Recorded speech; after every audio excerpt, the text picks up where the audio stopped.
5 star, sii share garee, subscribe and taabo gambarelka noqdo.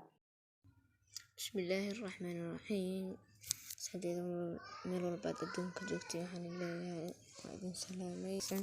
Maanta cashirkeena wuxuu ku saabsan yahay sidii aad iskaga xiri karto fiidiyowyada xunxun ee kaaga soo gala YouTube ama Google-ka.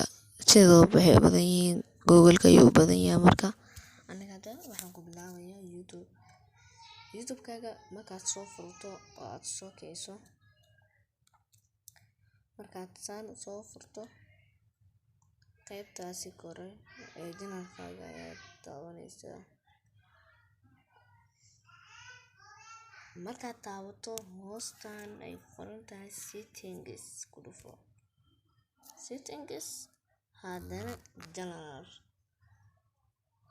ku dhufo. Markaad ku dhufato hoos soo daada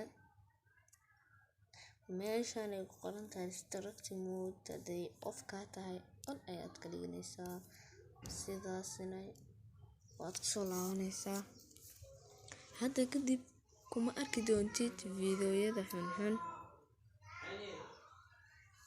Haddana waxaan tagaynaa Google-ka. Haddana Google-ka Chrome ama midka kugu jiro ayaad soo furmaysaa. Aniga hadda waxaan isticmaalaa Google Chrome-ka ayaad soo furanaysaa. Kadib qaybtan search-ka waxaad ku qoraysaa google.com ayaad dhigaysaa. Qaybtan hoose ee ku qoran settings qaybtaasi ku qoran ayaad galaysaa.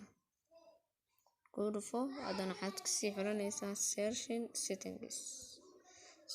settings markaad taabato waxaad imaanaysaa qaybtan ay ku qoran tahay save searching filters.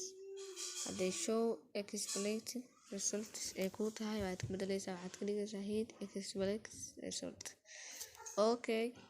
Sidaas waaye. Marka hoos ayaad soo baxaysaa. Qaybtan save ayaad taabanaysaa.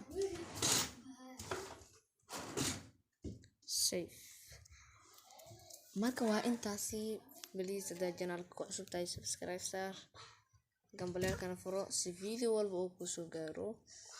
Waa anigoo ah walaalkiin Cabdiraxmaan Axmed. Wassalamu calaykum waraxmatullaahi wabarakaatuh.